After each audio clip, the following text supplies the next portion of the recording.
Hi, I'm Amy Rosenquist, a full-time faculty member in the English department at Harold Washington College. I've been using embedded tutors for over 10 years, and I'm going to talk today about framing conversations, meaning the conversation you have between the faculty member and the tutor prior to the semester starting or the first day of class.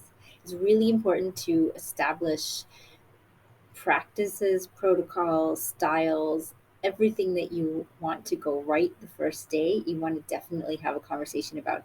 And even for tutor and faculty pairs who have worked together in the past, it's still important to touch base and review some of those things. At Harold Washington, we actually have a checklist. So we have the tutor and the faculty member go through the checklist, make sure that they've talked about how they want to use the tutor, um, any questions the tutor has, how often they want to communicate, when they want to meet in person or on Zoom, outside of class, everything that's important to starting that relationship off so that both people are on the same page. We're going to hear from Professor Megan Ritt, who was the coordinator of embedded tutoring for many years and then also an embedded tutor herself prior to joining the faculty and then being someone who uses embedded tutors. We're also going to hear from Professors Elisabeth Greer and Jerome Cusson. Elisabeth used Jerome as her tutor before he finished graduate school. After he got his master's degree, he became a professor who also now uses embedded tutors. So they're going to share their experiences with framing conversations. Hi, I am Megan Ritt Broenneke. I am an associate professor in the English department and presently one of the co-chairpersons of that department. I've also been the coordinator of the embedded tutoring program, and I have also once been an embedded tutor. This was actually my first position at the college, so I am so happy to talk to you today.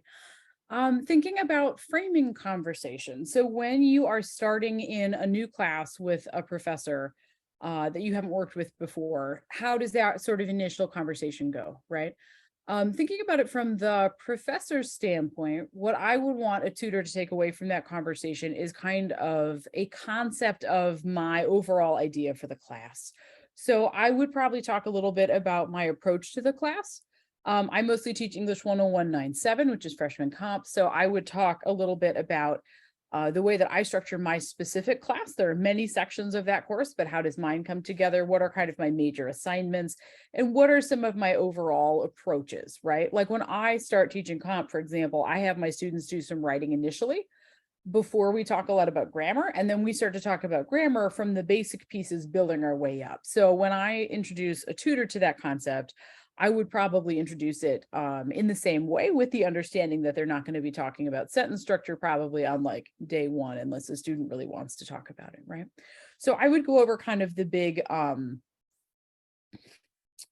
the overall concept of the class, pardon me, as well as some of the major like assignments, the flow of the class, right?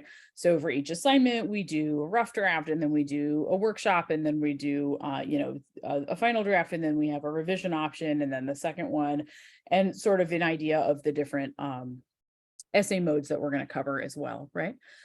Textbooks we're using, and just kind of generally anything else major in the course. You'd also want to, of course, find out about major assessments, whether those are specific to the course or departmental.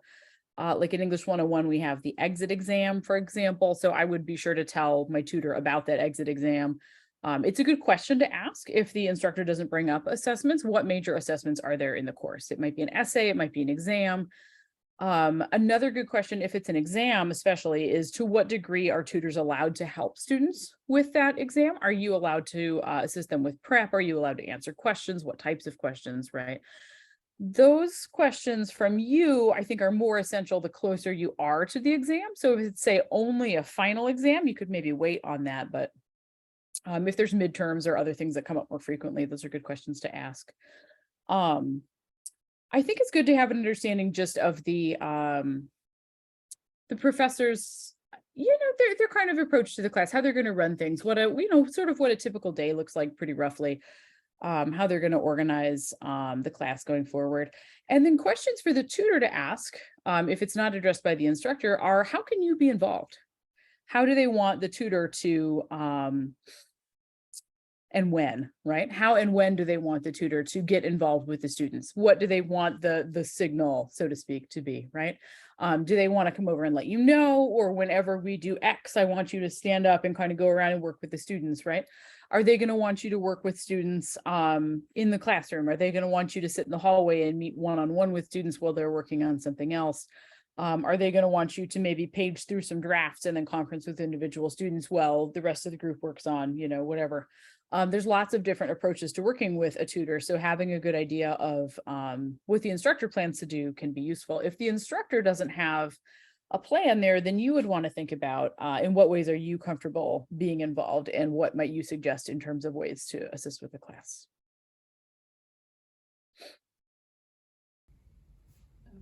Okay, so when Jerome and I first started working together, we met probably about a few days before the semester started, and I gave him a copy of the syllabus. And so I theme all of my classes, and so at the time it was in English 102 with the focus on the 1980s. And so we talked about the theme, and I showed him how I laid out all my assignments, the progression, the scaffolding.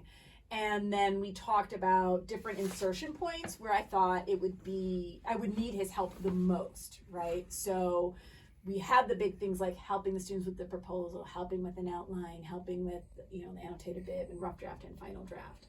And then after that conversation, then Jerome and I would talk about like your office hours and how you might best serve the students in terms of letting them know what you have to offer. I think in terms of 102, what makes 102 different from the others is there's much less of an emphasis on grammar, and I think there are more specific checkpoints that I was made aware of when I was tutoring 102. I think with 101 and 96, I think it's much easier to say, like, meet anytime. With 102, I think a lot of the early scaffolding doesn't lend itself to as much tutoring. So I think that was really important for me to know, is when to really step in and when I was really going to be used in terms of the class. But definitely as the class progressed and you get into midterms and finals, then I was going to be very busy working with students who are working on their research papers and who are, starting to put things together. So my philosophy as a tutor was always to reinforce what was being done in class, and to always support the teacher. I think in that way, I don't think a tutor's job is necessarily strictly to support the teacher, but in terms of philosophy and the norms, I think that is part of our job, is to really enforce what they're doing, and not to go off into our own little whatever philosophies we have, but to really enforce what the teacher is doing. One thing we work on a lot at Harold Washington College is making sure that faculty members and embedded tutors are a good fit for each other. But that said, we can't be identical twins with the people we work with. So those framing conversations are important to have initially and then on an ongoing basis, to make sure that even if we have a perfect fit between a faculty member and a tutor, that we're still on the same page with the details and the things that are going to impact our classroom. And ultimately, we really are all about student success. So we want to make sure that we're working together in a way and communicating regularly in a way that we're ensuring the highest rate of success for the most possible students.